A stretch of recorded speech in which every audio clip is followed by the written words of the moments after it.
beyond the pale. In fact, the first leg, the first dart blocked it, didn't he? Couldn't get either dart 2 or dart 3 around the first arrow and just couldn't force it in. That's better. Right in the middle. And now, unless Mark Walsh can really inject some impetus into his game, there's a distinct danger he's going to be blown away in the bracing Blackpool breezes, and they are bracing, and it blows in Blackpool. It makes the roaring 40s look like a zephyr, and they've not got the wind up. Van Barneveld has a grip on things now. We've talked about Mark Walsh's poor record on television. He just can't really seem to get beyond the second round in any tournament, really. But his workload during the season is phenomenal.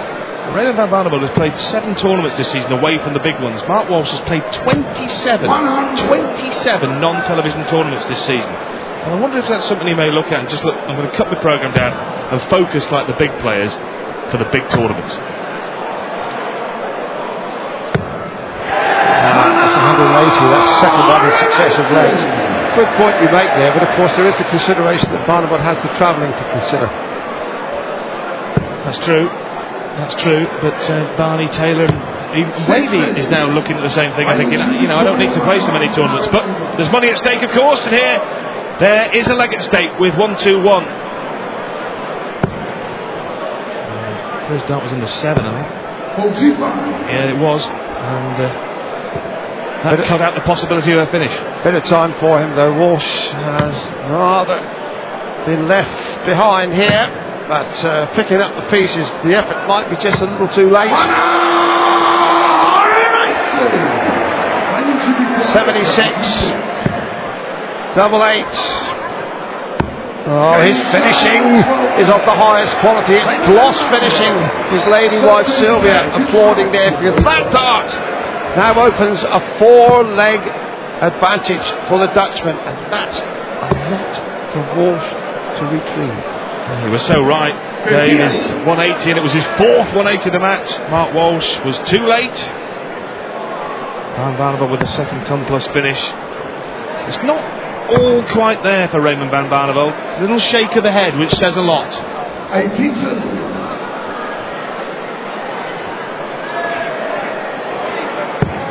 Well, we've got some lovelies in the audience. It's Miss Blackpool competition just down there. I don't think there'll be anybody watching that, but I know one person who will be, and that's our chum Peter Manley, former finalist here. He's one of the judges. I bet he misses the darts, but 59. It's a shame Peter Manley's not here, isn't he? Because this is one of the stages when he really loved to play to the audience. They love to hate him, and he just loved it here. It's a shame that Peter's not on the big stage.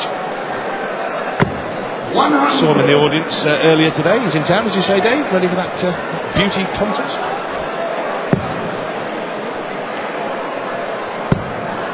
Barneveld looks like he's intending to win this, the not miss competition in Blackpool. He's not Mr. Happy though, is he, out there at the moment, Van Barneveld? He's stomping around at the back of the stage. There's a lot of head shaking going out there. You'd be very confident he'll win the game from here. He only needs another 5 legs, but look at that. Look at that, another shake of the head, and he's mentally fragile at the moment, Barney. There's no question about that. Well, he's averaging 97 and checking out at 57 success rates, which is eminently decent.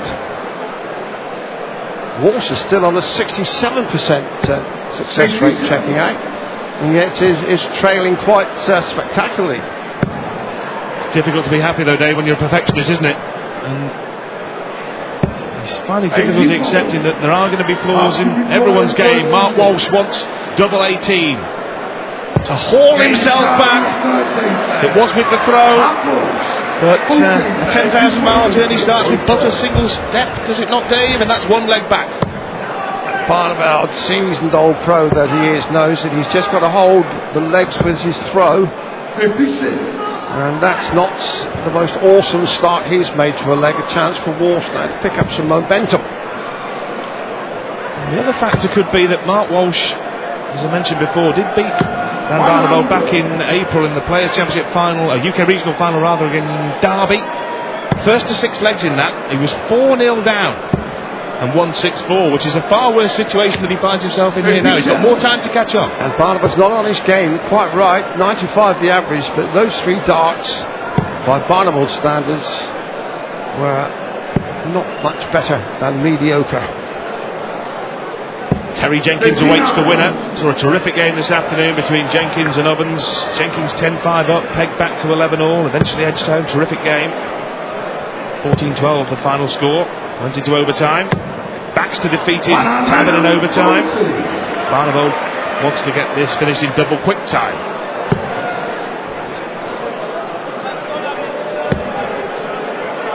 Walsh just the wrong side of the wire, as you can see, and on such millimetres of wire do big games swing and switch and are won and lost. And Barneveld still pegging the treble 20 down at 148. He's well ahead here with the throw to go 9-5. It's just it's workmanlike rather than whirlwind. 100. Mark Walsh is plodding along at his pace. Van Barneveld, we know, can play better than this. That's perfect, though. I would have backed that to be in. I'm sure it would have been if he'd been at his very, very best. But he leaves 48, and it should be 9-5. 182 Walsh unable to finish. He seems to put in his main effort around about this stage of a leg when it doesn't really count. Because Barneveld on 48. Be interesting to see where he'll go the conventional way for sure. Double 16 for 9-5. Missed one, still has an open target. Up and down the bed, and Barneveld's finishing really has been most satisfactory. Look at it again and applaud. Yeah, Mark Walsh has made a couple of big efforts at the end of the last 2 legs that Barneveld threw first in, and it's not been enough. It's a good start to his own leg though, but it's right, isn't it? He's burnt a 180 and a big score, and it's not counting for anything.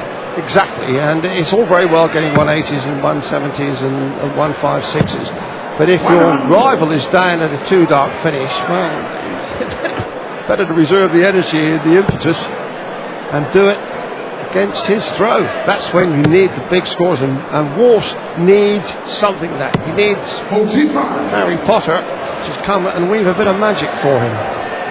And he's raised his game since the first round. When he saw off Andy Jenkins, he averaged 89.6, but Barneveld is not happy with something out there. And whether something was said as he was about to release that first dart, I couldn't tell you, or whether he's just disgusted with the way it was so far off target. But I suspect there might have been something muttering and mumbled in his general direction. It is a measure of the man, isn't it? Here he is, 9-5 in front, 95 average, 56% checkout success rate, and he looks distraught if one dart just doesn't go where he wanted it. Maybe he's thinking, you know, Rod, that this kind of form might be good enough perhaps to take on Mark Walsh, but against Phil Taylor in his pomp, he knows this maybe wouldn't be good enough. Yeah, you really would have to see a clairvoyant to try and work out what Barneveld might do next. Let's hope he doesn't go to a clairvoyant that's closed due to unforeseen circumstances. Got to watch the 100 here, Barneveld. I believe 162. Well, that takes that equation out of the reckoning. Requires 76. To stay in touch at 9-6, double 8 will do the job. Job done for Mark Walsh. He's still in this. He's still hanging on. He's 3 behind. Barneveld leads it 9-6.